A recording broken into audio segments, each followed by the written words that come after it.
Let me ask you something strange. Have you ever technically won an argument, but still walked away feeling worse? Maybe the other person shut down. Maybe things got awkward. Or maybe you won the point, but lost the connection. What if I told you the key to winning every argument isn't about beating the other person? It's about flipping the script, understanding what's really going on underneath the surface. Let's start with the real problem. We like to think arguments are about facts and logic, but research says otherwise. Neuroscientist Antonio Damasio discovered that most decisions are made emotionally first, and only then justified with logic. Translation: people don't change their minds because you hit them with truth. They change when they feel heard, safe, and respected. So when you come in swinging with facts and charts, but ignore feelings and identity, it's like trying to open a door with the wrong key. You might be technically right, but you're still locked out. If you want to win arguments that matter, with your partner, boss, friends, even strangers, you've got to think less like a debater and more like a negotiator. Which brings us to the first shift you need to make. Step 1. Separate the person from the problem. Think of every argument like a two-layer cake. Layer 1, the issue. Layer 2, the person. Most people try to slice through both at once. Big mistake. Instead, separate them. Treat the person with kindness while getting serious about the problem. Roger Fisher and William Ury from the Harvard Negotiation Project say this is the first rule of effective negotiation. Be soft on the person, hard on the problem. You're not fighting them. You're solving something together. If you attack them personally, they'll dig in their heels. If you treat them with respect, they'll be more open to listening, and possibly even agreeing.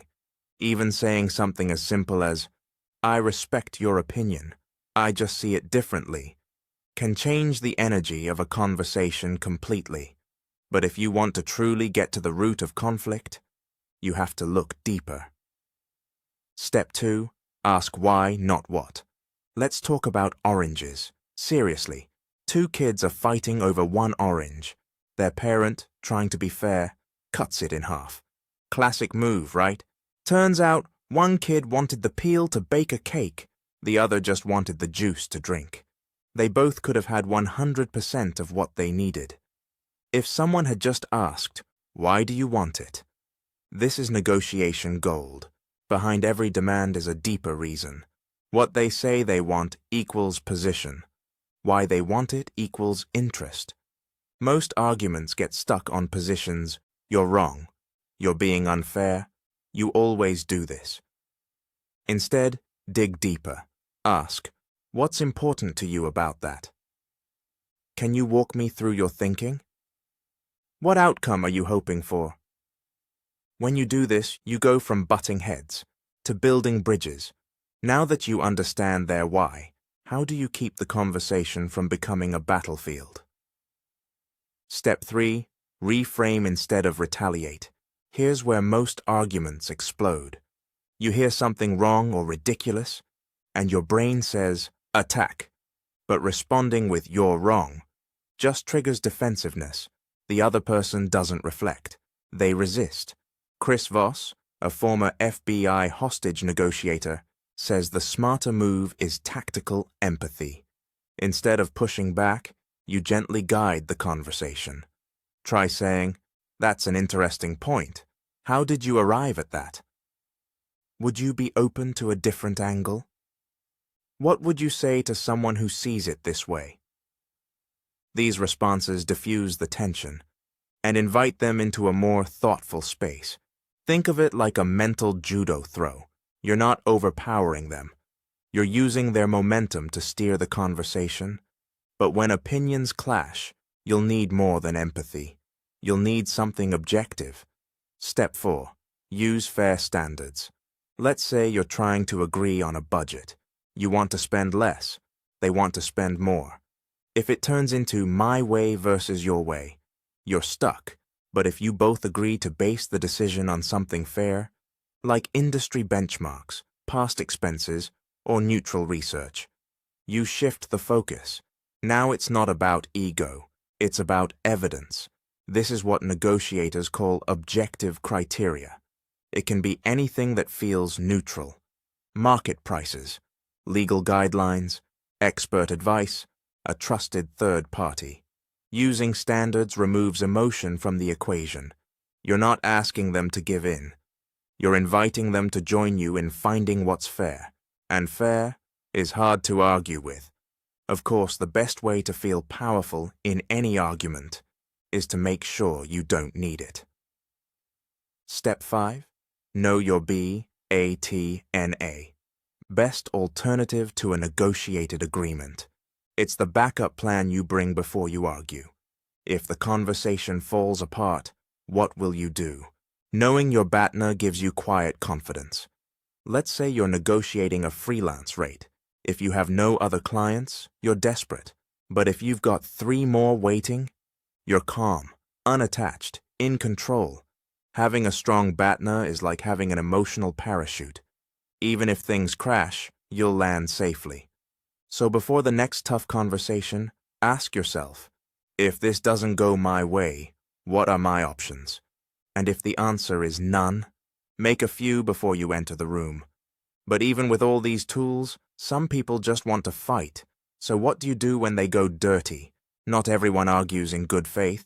Some people lie, some guilt trip, some just want to win at all costs. Here's how to deal with dirty tactics without stooping to their level.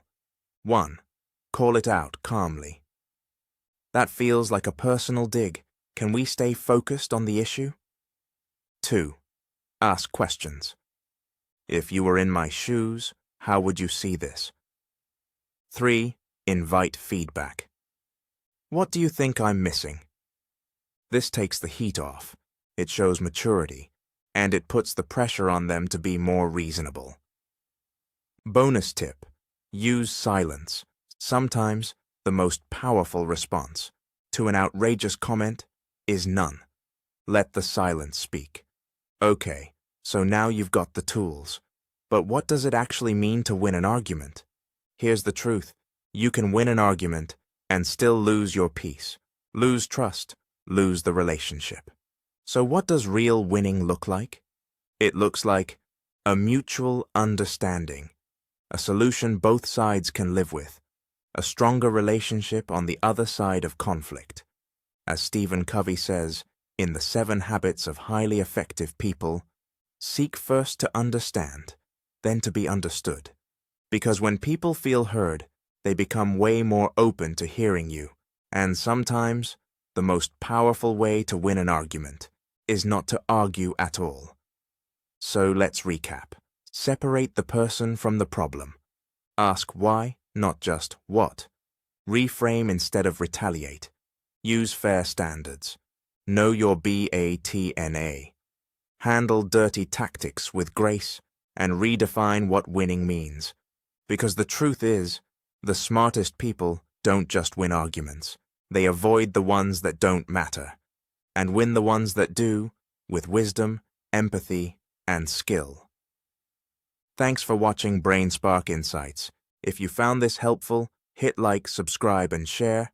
See you in the next one.